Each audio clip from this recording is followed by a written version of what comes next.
Welcome to today's Triple Z.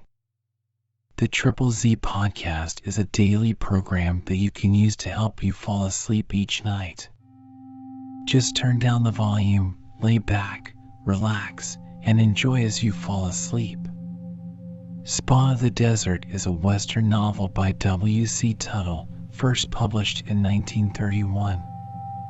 The story follows the life of Tom Leighton, a cowboy who has been wrongly accused of murder and is on the run from the law. Tom finds himself in the desert, where he meets a young girl named Sard, who has also been abandoned in the wilderness. Together, they struggle to survive and make a life for themselves in the harsh and unforgiving landscape. As Tom and Sard build a life together, they encounter a variety of challenges and obstacles, including dangerous animals, hostile weather, and unfriendly neighbors. But through it all, they remain steadfast and determined, relying on their own ingenuity and strength to survive. Over time, Tom begins to realize that he has developed strong feelings for Sard, but he knows that their relationship is complicated by their circumstances and the dangers of the desert.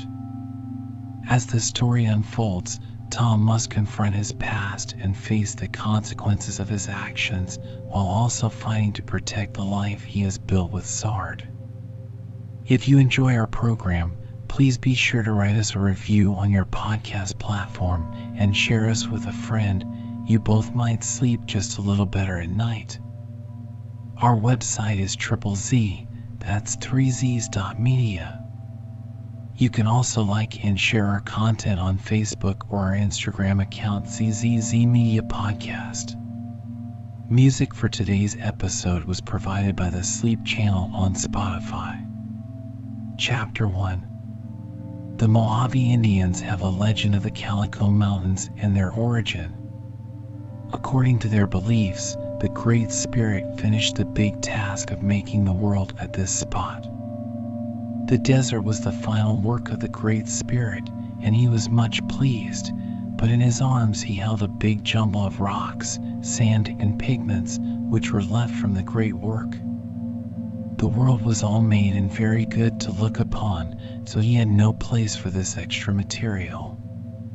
To get rid of it, he simply dropped it at his feet in a mass, and the many-hued pigments spilled over it until the whole was as a bright-hued piece of cloth.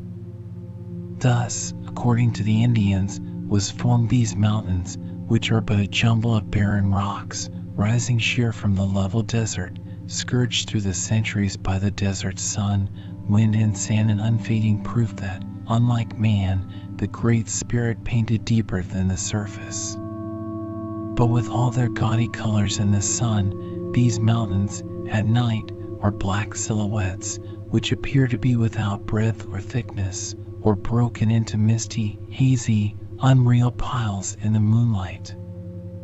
On all sides the desert stretches away to the haze of nothingness, a land of the mirage, scenes which the jealous desert steals from arid lands and holds up to the eyes of desert men to lure them on. Cities, rivers, lakes, with cool, nodding palms, rippling brooks, which seem only a few feet away, then fade out to show a waste of dust-gray mesquite, which rattles in the hot winds, Joshua trees, with their agonized arms, and sand.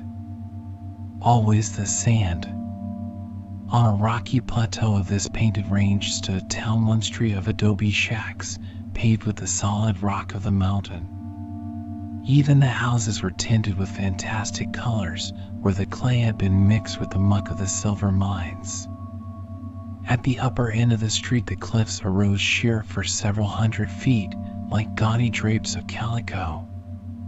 At the lower end was a succession of broken ledges, which sloped off to the desert, where the winding trails came in from the rest of the world. To the left of the town was a deep, rocky gorge, so grotesque in formation that it did not appear to be a work of nature. There were natural stone bridges, caves, barriers unreal in color and design, as though a child-minded giant had modeled them in colored clay and left them to harden in the blistering sun. This was the residence section of Calico Town, and was known as Sunshine Alley. Just below where the alley opened onto the desert, on a slight rise of ground, full in the glare of the sun, and with no protection from the ever-sifting sand, was the graveyard, which was known as Hell's Depot. Not a blade of grass, not even a spray of sage grew here. The ground was a mass of small stones, seemingly laid close together like tiles, but showing patterns and colors that would put any man-made mosaic to shame. 1 foot deep was the limit of the graves, as the rock below that depth was glass like flint, but what the graves lacked in depth was made up in height. The mounds of rock were piled until one might believe that the corpse had been of gigantic proportions, or that the sexton wished to preclude any chance of the dead coming back in material form. Such was Calico in the early 50s, when men were gold and silver mad. A town of 3,500 population, a population which lived in caves, hollowed places in Sunshine Alley, or picked a corner in the rock and builded a rock barrier around them. This gave a roofless dwelling, but rain did not come to Calico, so there was no need for roofs. Water was worth more than whiskey, and morals were as scarce as orchids. Just now a funeral was in progress, or rather, had been in progress. The corpse was there in the rough casket, the grave was dug, and the pallbearers stood aside, reverently holding their hats in their hands. Clustered around was a cosmopolitan mining camp audience. Frock-coated, tall-hatted gamblers rubbed elbows with muck-stained miners. Calico-clad wives of miners, children, dogs, and even a group of burros poked onto the flat to add their faces to the mournful proceedings. Up the desert trail came 2 men and a lively packed burro, all of them gray with the dust and heat. The one who led the caravan was a mighty, weather-beaten man with a long, white beard. In appearance he might have been a saint. Surely he could not be a sinner, with the eyes of a dreamer, the nose of a prophet, and the beard of a saint, but nature does queer things to disappoint students of physiognomy. The other man was also tall. His face showed him to be about 30 years of age, a face seemingly hewed from stone, although handsome in its stern mold. His hair was black, and he wore it low between his cheek and ear. There was the free, easy swing to his walk, like the half-lope of a desert wolf. The patriarch halted the caravan on the trail, just short of the street end, and gazed across at the funeral. The younger man glanced over there, with little show of interest. "Duke," the old man jerked his head toward the graveyard, "I reckon they're plantin' somebody. Let's me and you go over." They left their burro on the trail and crossed over, attracting little attention. The crowd seemed to be waiting for someone. 2 men were standing near the grave, talking earnestly. Suddenly one of them looked up and saw the newcomers. He walked abruptly away from his companion and halted a few feet from the white-bearded man. "Podner, by your whiskers you're a preacher, are ya?" The bearded one's right hand came up and slowly stroked the white mass of hair, which hung nearly to his waistline. "By my beard," nodded the old man slowly, which neither affirmed nor denied in fact, but seemed to bring joy to the heart of his questioner, who turned on his heel, facing the crowd. "Folks, we're playin' in luck. The funeral will proceed just like nothing happened extraordinary." "Just a moment, partner," said the bearded one. "What happens to be the matter?" "Not a damn thing," laughed the man. "We needed a preacher awful bad. You showed up. There you are. Have you no preacher?" "We did have." "Yes, sir. We sure had a regular one, and he was plumb tidy and slick on funerals, yes, sir. But he forgot himself complete like last night when he load there wasn't no honest rules of averages, which gives him small cards all the time, while ace all get nothing smaller than kings up in 10 deals. The white-bearded one almost smiled. Where is this poker-playing preacher now? Well, hell's delight, grunted the other. He's in the casket. We plumb forgot that he couldn't say his own oration. That's where you comes in handy, like a gun in a boot.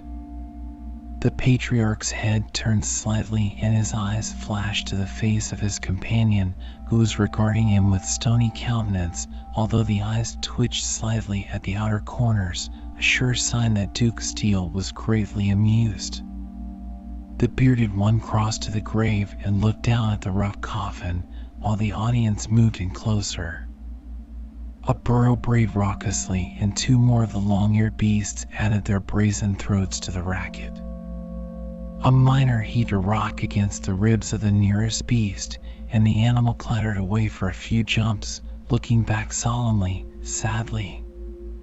Friends, the bearded man's voice was deep and musical as he lifted his bare head and let his eyes travel around the assemblage. Friends, I have been asked to say a few words over the mortal remains of one of God's anointed, a man who has labored in this land of sin and sinners that the gospel might be brought home to you all. He was fearless in his righteousness, a dyed friend and spiritual counselor. He is with you no more, except in spirit, but his many good works will live long after his name has been forgotten. I can see him now, a bulwark of strength to the weak, a solace to the suffering, and a friend to all mankind. I can see him dash. Wait a moment, parson, interrupted the man who had asked the bearded one to deliver the sermon. He stepped forward, hat in hand, clearing his throat apologetically. I ain't no hand to stop a feller from saying what he thinks, but did you know Preacher Bill Bushnell? The old man shook his head.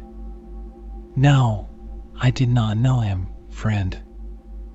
I didn't reckon you did, parson. We did. I believe in saying everything good you can for a dead man, but there ain't no use of you lying to us about Preacher Bill. The old man glanced down at the coffin, lifted his head slowly, and nodded. If the Lord is willing, I will take back what I said about him and start all over again. Wasn't he your minister? Did he not labor among you? He preached, admitted a bearded miner seriously, and added, when he was sober enough. He owed everybody in Calico, and if he left any good works he sure had him cached where nobody'll ever find him. The bearded man nodded slowly and cleared his throat. Under those conditions, friends, I suppose I might as well keep away from personalities and stick to the ordinary burial service. Has anyone a Bible? The assemblage looked at each other and back at the bearded one. Preacher Bill had one once, stated a frock-coated gambler. I dunno what he done with it.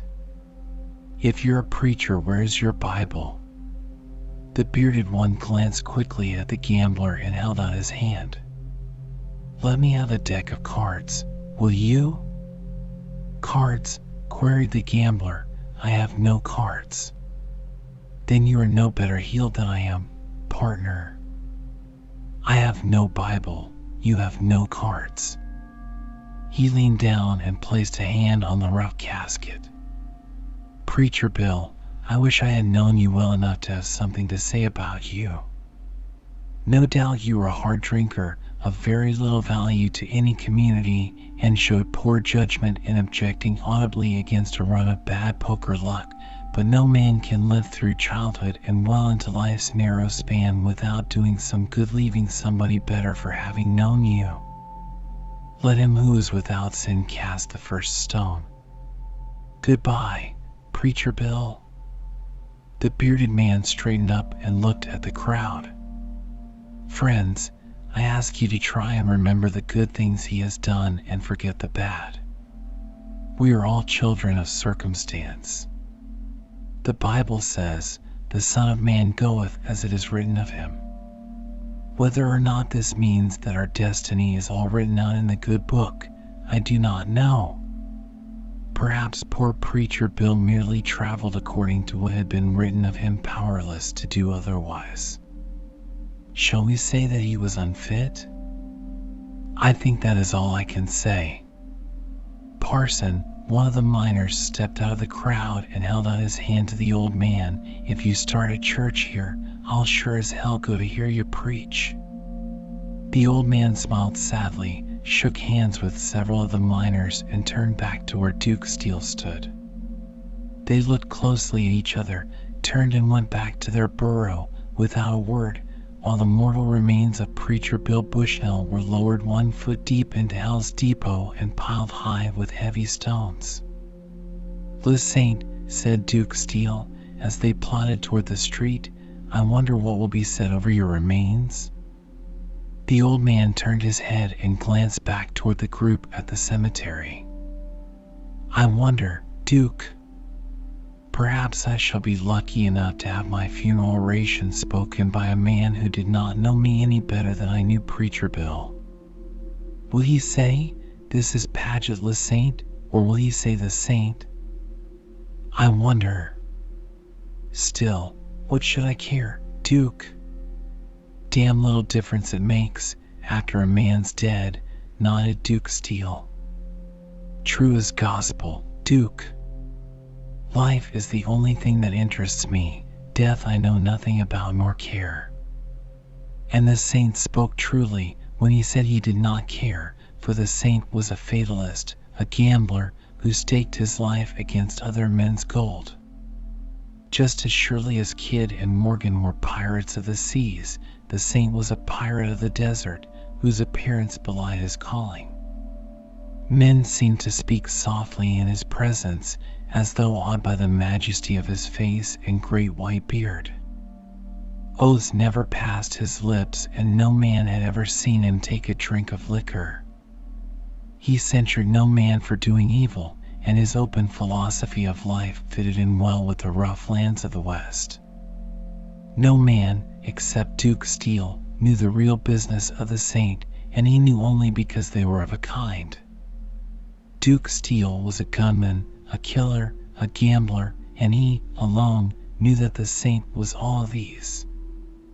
An old wolf in the raiment of a sheep, as resourceful and dangerous as an old wolf, and with the brain of a Solomon.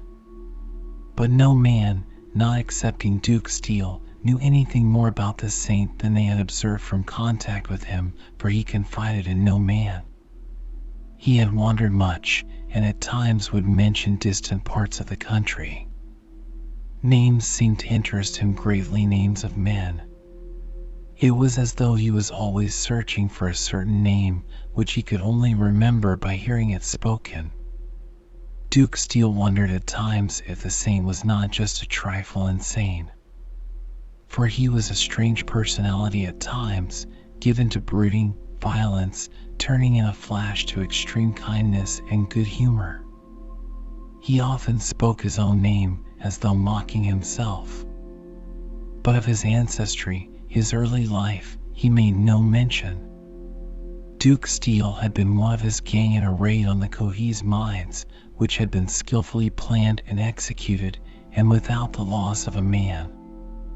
3 weeks before the Saint's outfit had boasted of 12 men. Where the other 10 were now could only be told by a bunch of Apaches who ambushed them beyond the Colorado. The Saint and Duke Steele were the only ones to escape. The plunder of the Cohees mining camp had been taken by the Indians, and the Saint and Steele were forced to be content with saving their lives and one burro. But Steele was an optimist, and the Saint did not care for money. It meant nothing to him. Men believed him insane, at times, because of his total disregard for wealth. He would nurse a sick man with all the tenderness of a woman, or kill a malcontent with the cold-bloodedness of a tiger. But travel, he must. His eyes ever turned toward the hills, as though he was wondering what was on the other side. A prospector had told them of Calico, and to Calico they had come, with not a drop of water nor a crumb of food left. "The Lord must be looking out for us," observed Duke Steele as they herded their burro up the main street. "Fate," corrected the saint. "The Lord has nothing to do with this place, Duke. It looks like the devil might have located it, did one or two assessments, and relinquished it on account of the heat." A man crossed the street ahead of them, and the saint stopped him with the question, "Friend, can you tell us where we may find lodging?" "Lodging?" The man parroted the word. "There ain't a hotel in Calico. Better see Sleed, I reckon. Since Preacher Bill got killed, there's a vacant hole in Sunshine Alley, and maybe you can rent it from Sleed." "And who is Sleed?" asked the saint. "Who?" The man looked curiously at them. "You must be strangers in this part of the country if you don't know who Sleed is. He's the big man around here. Owns the Silver Bar Saloon over there, and owns the California at Cactus City. Owns the Lady's Slipper and the NOLA Mines, which are the biggest producers here. Sleed was one of the original locators, and he sure does own this town, why betcha." "He owns the hole you spoke about?" queried Steele. "Yep, owns most all of the alley. You just ask for Silver Sleed over at the Silver Bar Saloon. "Es funny you never heard of Silver Sleed." "No doubt," nodded the saint. "Our sources of information appear very lax in not apprising us of this great personage. Still, it is never too late to meet the great. We both thank you, friend." The saint turned the burro toward the front of the Silver Bar Saloon, while their informant shuffled his feet in the gravel street and wondered whether or not the old patriarch was making fun of him. The saint was not over 50 years of age, but looked 70. Silver Sleed was a giant of a man with a great black beard which grew almost to his eyes that reflected a greenish light like the sheen of jade. He wore his hair long after the fashion of the time, and his clothes were a trifle extreme, but befitted his occupation and position as the richest and most powerful man in the country. The law had never penetrated the Calico Hills, so Silver Sleed set himself up as judge and arbiter, from which there was no appeal. In all cases which did not directly or indirectly affect himself or his interests, he was fair in his decisions. The Silver Bar Saloon was not a pretentious place, being 1 story high, built of adobe, but it was the largest building in Calico. The floor space was about 40 feet wide by 60 feet deep, which was taken up by a long bar, gambling layouts, and a dance floor. It was the only saloon in Calico, which was conclusive evidence that Sleed owned the town. Calico spoke many languages, but among this polyglot of tongues, only one, Luyan, spoke Chinese. Sleed did not like Chinese, so he limited the camp to Luyan, who was a very good liaison. Louis was so old that he claimed to remember the time when Ruby Hill was nothing but a hole in the ground, old and very wise, after his own fashion. But no man may rule a community without assistance. Sleed surrounded himself with a few trusted men who were paid for doing certain things without asking the why and wherefore, men who might be undesirable to a village of God-fearing folk, but passing unnoticed in Calico, where, according to the parlance of Sunshine Alley, everything went except the cook stove and one joint of pipe. Just now Sleed was standing with his back to the bar in the saloon, his eyes squinted as though in deep thought. Beside him stood a slender, dark-featured man dressed in the habiliments of the professional gambler. His black eyes were sullen and shifty, and his long fingers moved nervously at his sides as he flashed a sidewise glance at Sleed. "That's your idea of a square deal, is it, Sleed?" Sleed turned his head and looked coldly at the gambler. Alt, this ain't no deal. You killed Preacher Bill because, well, not because he said you dealt a crooked game, but because you was jealous. Jealous, hell, snapped Alt. He said dash. I know what he said, interrupted Sleed coldly. He gave you the chance you wanted, Alt. Preacher Bill was a dirty old bum and his tongue was against him, but he was educated in luck. He was smart and he was learning her a lot of things. She liked him. And because I protected my honor against his lying tongue, I've got to leave the camp, queried Alt sarcastically. Honor? Sleed laughed into his beard. Honor? Good God, when did a tin one like you get any honor? Alt's face went a trifle darker, and he lifted his hands to a level with his waist. You travel muy pronto, snapped Sleed. Better go north, Alt, so you won't have any reason even to pass Calico town again. Think so, snapped Alt. His right hand flashed up from under his coat. From across the room came the jarring thud of a pistol shot, and Alt jerked back, firing his pistol a foot over Sleed's head. For a moment Alt's eyes shifted around the room as he grasped at the bar for support, half turned toward the door and fell sprawling. One of Sleed's men came slowly across the room, pistol in hand, watching Alt closely. Sleed's expression had not changed.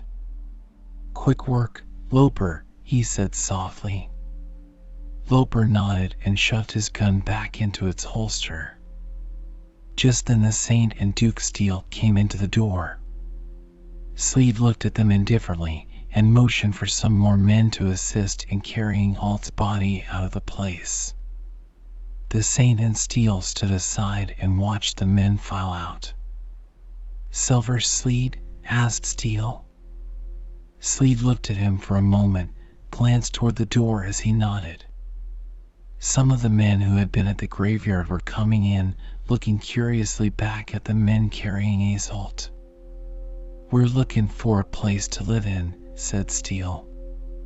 A man told us to see Silver Sleed. Yeah? Sleed squinted at the Saint and back to Steele. What ya going to do in Calico? You didn't expect an answer to that, did ya? Asked Steele with a smile. Sleed grunted softly. One of the men from the graveyard stepped in and spoke to Sleed. The graveyard's a preacher, Sleed.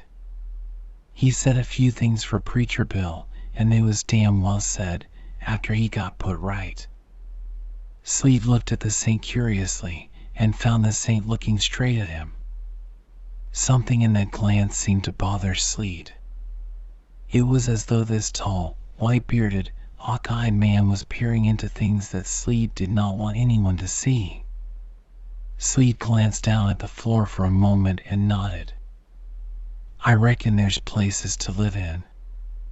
You can have Preacher Bill's place or you can have Dash. Sleed looked up and glanced toward the door. Dash, I think you can have the place where Alt lived. We both thank you, sir. The Saint's voice boomed like the deep notes of a pipe organ. Sleed glanced quickly at him and saw that the Saint's eyes were closed, as though he had shut out material things while he thought deeply. I'll show him the places, Sleed. It was the miner who had offered to come to church in case the Saint would do the preaching. Sleed nodded and turned back to the bar, but he watched the three men go out of the door. Loper, who are them two men? He asked. I dunno. Loper shook his head. Find out. Sleed turned back to the bar and called for whiskey. For some unknown reason he was worried. The killing of Alt amounted to nothing. He discarded that as a possible reason for his unrest. Was it the white-bearded man? Sleet scowled at his glass of liquor for a moment and placed it back on the bar untasted. Chapter 2. The Saint and Steele found that there was little choice between the two dwellings, but they selected the one made vacant by the death of Preacher Bill. It was a roofless, windowless, rock hut about 10 feet square, built in an angle of the canyon which supplied 2 of the walls. An open fireplace was used for cooking, and the utensils were either placed on rock shelves or on the ground. Preacher Bill's blankets were still spread from his last night's sleep, but the larder was empty. "I reckon you can get along," said their guide. "I'm Jim Cates, but most everybody calls me Micah. As I said before, if you start preaching, I'm going to have a front seat." He started away, but turned back. "Say, if you get a call to speak over the remains of Assault, I can tell you a few things to make your oration easier." All was crooked as a snake in a cactus patch. He never dash. Micah Cates stopped talking and cleared his throat. A girl had come up near the doorway and was looking at them. She was about 20 years of age, fairly well dressed. A pair of big, brown eyes, misty with tears, looked at them from a cameo-like face, which was framed in a mass of brown hair. Her cheeks were streaked with tear marks and her lips quivered as she looked around. Then she turned, without a word, and disappeared around the canyon wall. "Sleet's daughter," said Cates softly. "Her name is Nola, but Sleet said she was his luck so many times that everybody calls her Luck." "Been crying," said Steele wonderingly. Meb you didn't see her down to Hell's Depot." "She was there.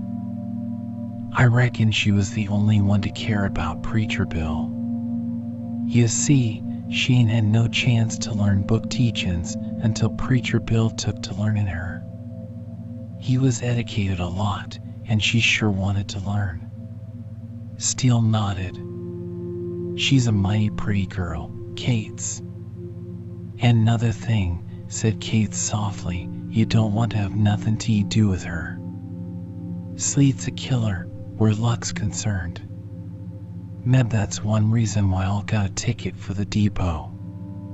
Just let her alone and don't cross Silver Sleet, and you'll get along here. What did you say your names was?" The Saint held out his hand and Cates shook hands with him, flinching from the crushing grip of the Saint's hand. "We both thank you, Micah Cates," boomed the Saint.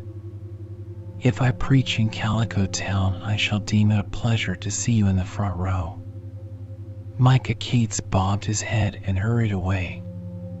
He flexed his right hand and shook his head. "My God, I never knowed a preacher with a grip like that nosser. I didn't find out their names, and I'm dongate if I'd ever ask any man twice." Cates climbed back up the rocky trail to the street, where he met Loper. "Where did they hole up?" asked Loper. "Preacher Bill's place." "Ask him their names, Micah?" "You betcha, I did." "What names did they give you?" Micah Cates glanced back down the trail, wiped the perspiration off his brow with the back of his hand. "They ain't giving away names, I reckon." "You asked him, didn't you?" snapped Loper angrily. "You betcha, I did." "Meb they didn't hear me, I dunno." Loper hitched up his belt and strode back to the street. It was very hot and he had no desire to climb down into Sunshine Alley and argue about names. Chapter 3. "We've got a home," said Duke Steele dubiously as he leaned against the rough stone doorway, squinting in the reflected light from the desert sun, but when we got there the cupboard was bare. "Yes," nodded the Saint, "but how long have we fasted, Duke?" "Since breakfast." He pointed at the hills above them, dotted with tunnels where a host of men drove into the bowels of the earth. Came the dull jar of blasting, the rattle of falling rock from the ever-growing dumps. Men are toiling up there, Duke, while down on the street another group of non-toilers are planning to get the fruits of that labor without toil. You and I do not toil, therefore we must use our brains to devise ways and means to get the necessary provender. Just about how? Queried Duke. The saint unrolled some of his meager belongings on the stone floor, and in the center of it all was a small package. The saint picked this up and got to his feet. Duke, it has been seldom that I have had to stoop to their use, but when I am forced to such an extremity they never fail. Meaning what? Smiled Duke. The saint unrolled the small package and held in his hand 2 halves of a walnut, empty of all meat, and polished to a mahogany finish. In one of the halves was a polished black object, about the size of a garden pea. The tools of a cheap gambler, said the saint, studying Duke's dubious expression. Yet one must be dexterous and have the courage of his calling. Where does the game come in? Asked Duke. The saint knelt down on a blanket, smoothed it out, and placed the 2 shells open side down. He slipped the black pea under one of the shells, and with a rapid twist of his hand and fingers, shuffled the shells for a moment. Which one is it under, Duke? He asked.